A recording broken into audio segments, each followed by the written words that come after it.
E a todos, que a paz de Jesus possa habitar em nosso coração nesta manhã. Iremos ouvir a sua palavra.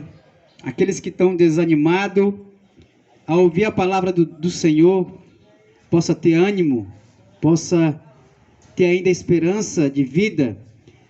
E iremos aprender nesta manhã sobre o verdadeiro jejum.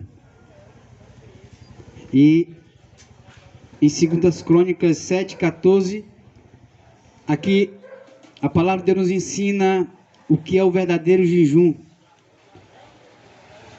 E tem uma promessa. Não diz assim: se o meu povo, que se chama pelo meu nome, se humilhar e orar, e buscar a minha face, e se converter dos seus maus caminhos. A promessa de Deus qual é? Então eu o ouvirei. Então, para que Deus ouça a nossa oração,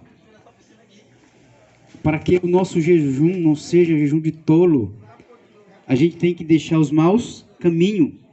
Primeiro a gente tem que abandonar o pecado, confessar o pecado. Aí sim, a promessa de Deus é que Ele irá nos ouvir. E nos diz que Ele sarará a nossa terra, as nossas enfermidades.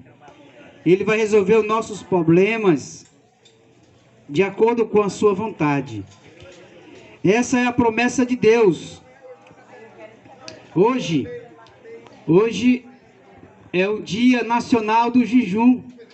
O presidente do nosso Brasil, ele decretou o jejum justamente com muitos líderes religiosos de várias igrejas se reuniram e eles proclamaram o jejum. Para que esse jejum? Para a enfermidade que está matando muitas pessoas, a Covid-19. Então eles aderiram a um jejum,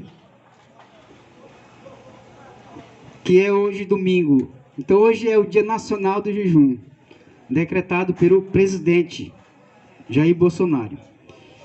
Mas o verdadeiro jejum tem um segredo.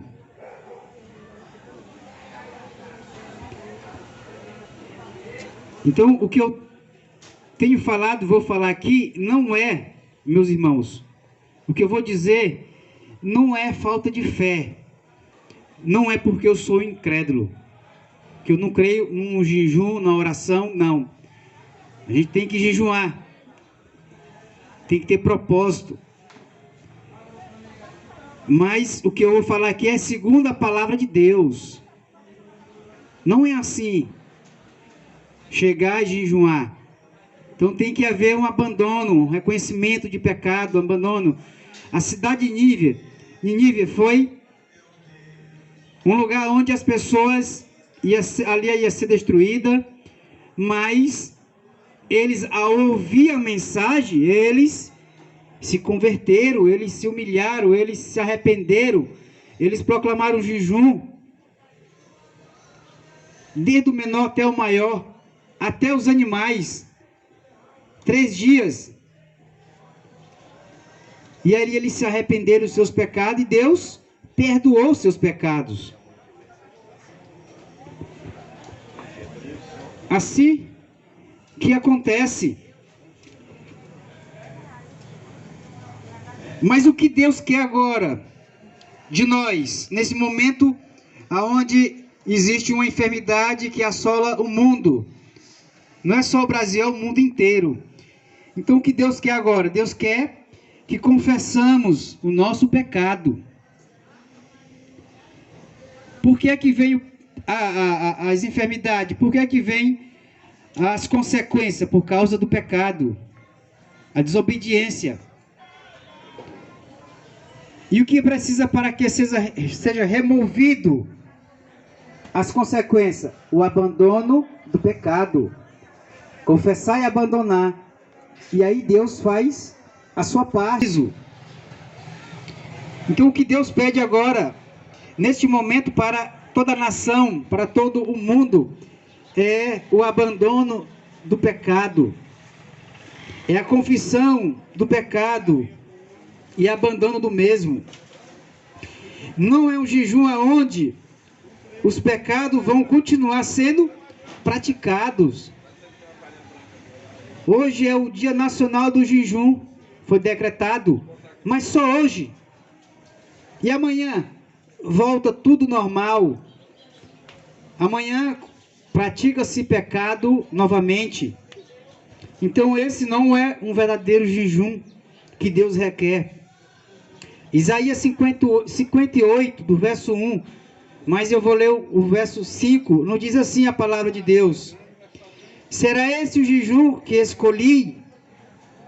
Que apenas um dia o homem se humilhe e inclina a cabeça como o junco, e se deite sobre pano de saco e cinza? Será se esse o jejum que Deus quer? Que hoje, foi decretado só hoje, que o homem ele ore a Deus, suplica a Deus, ele se veste com o saco de pano. Só é hoje que Deus quer que o homem se incline, se humilhe para Ele. E o amanhã, e depois que terminar o jejum. Então esse não é o verdadeiro jejum. É isso que vocês chamam de jejum? Um dia aceitável ao Senhor? O jejum que eu desejo não é esse. Assim diz o Senhor. O jejum que eu quero é que solte as correntes da injustiça. O jejum que eu quero é que desate as cordas do jugo, que põe liberdade os oprimidos e rompe todo jugo. É esse o jejum que Deus quer. É que abandone os pecados. O jejum que eu quero não é partilhar sua comida com o faminto, abrigar o pobre desamparado, vestir o nu que você encontrou, e não recusar ajudar o seu próximo. Aí sim a sua luz romperá como a alvorada, e prontamente surgirá a sua cura, a sua retidão irá diante de você, e a glória do Senhor estará na sua retaguarda. Aí sim você clamará ao Senhor, e Ele responderá. Você gritará por socorro, e Ele dirá: aqui estou.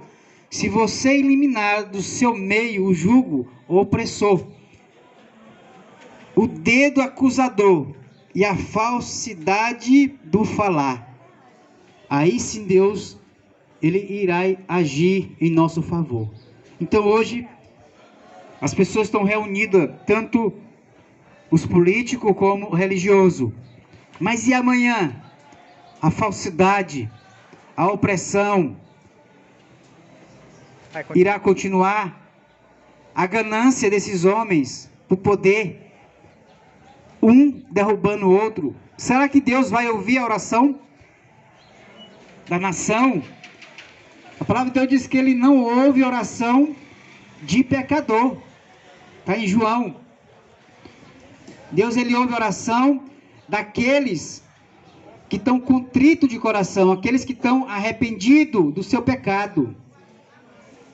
Aí sim Deus, Ele ouve a oração. Mas para os egoístas, os avarentos, os gananciosos, aqueles que querem só o auxílio temporal, Deus, Ele não vai ouvir, né? Então precisa haver um arrependimento genuíno. Primeiro arrependimento que vem é o reconhecimento que o homem é pecador. E depois Deus, Ele irá perdoar e irá sarar a terra. Ele irá tirar essa enfermidade. Mas meus queridos, a palavra de Deus nos diz, no início que a gente leu, nos diz que se a gente nos humilhar e clamar o nome do Senhor, aqueles que conhecem a Deus, aqueles que professaram Jesus como Salvador, Ele nos diz que devemos nos humilhar, devemos orar e buscar a face do Senhor.